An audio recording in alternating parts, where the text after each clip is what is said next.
Um, I just want everyone to know that there was a time I had a friend kill herself, and I know a lot of you have been through this, and I know it sucks, and I don't know everybody's extent, but my friend, we'll call her my friend Rachel. She was one of my best friends at a young age. We were about 13, not really young, I don't know why I said that, but we were about 13, 12, 13, and she didn't know her sexuality, and neither did I, but I knew I was attracted to her. But I didn't want to do anything about it because her family was super strict, and I didn't want to tell her, hey, I think you're beautiful in more than a friendship way, you know? So I just ignored it, stayed her best friend.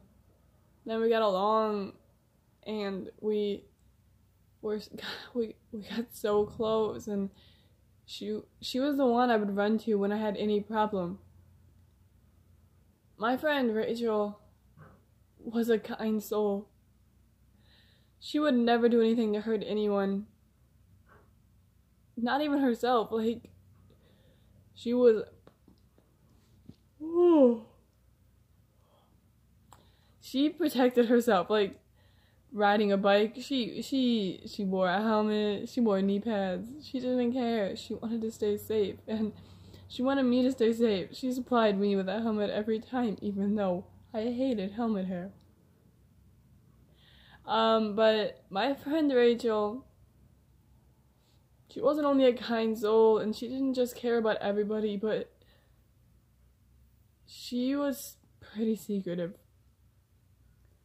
I didn't know how she felt about me until the night of her death.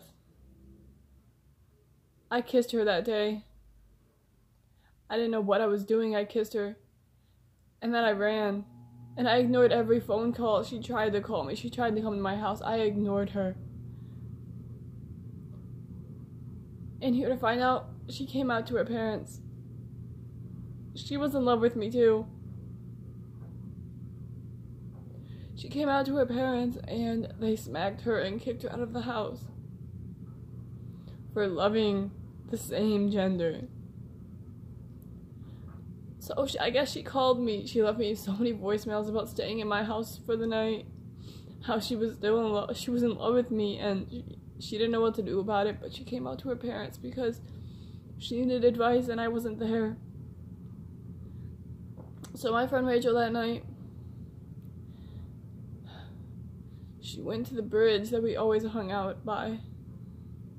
That was always our meeting spot because it wasn't that far from her house, and it was not that far from my house. So we went to that bridge every fucking time we had a problem, and she called me expecting me to meet up with her. She called me crying so many times, and I didn't listen. I was mad at her. For what? I wasn't even justified in why I was mad at her. I was just so mad at her because I kissed her, and I didn't know what to do. I didn't want to fuck up our friendship, so I just ignored her, gave her some space, but I didn't know that was the last time I was going to see her. Because that night, I guess she called me. She called me, and she called me, and she called me, and I turned off the phone, and I thought I would see her the next day at school, but she never showed up. She got on the edge of that bridge, and she just jumped. Because she didn't think anyone was there for her. I was her only friend. And I ignored her. She was in love with me, and I ignored her. Her family hated her, and I wasn't there.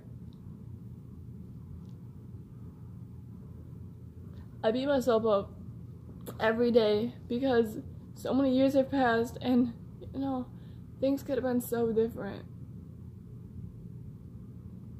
And Rachel, I know you can't see this or hear this right now, but I love you, and I hope you're doing better up there, because finding your body like that, I am so sorry. I am so sorry. I should have answered the phone. I should have answered, and I should have came over to the bridge, and I should have just sucked up my pride and just went there. But I know it's not my fault, right? It wasn't my fault, right? I don't know, I can't take it back now, but I really hope you're happy, and I hope one day we see each other again and you're not mad at me. I love you, Rachel. And I hope you're doing better up there. Because you deserve to be happy for once, and I'm sorry that I couldn't help you.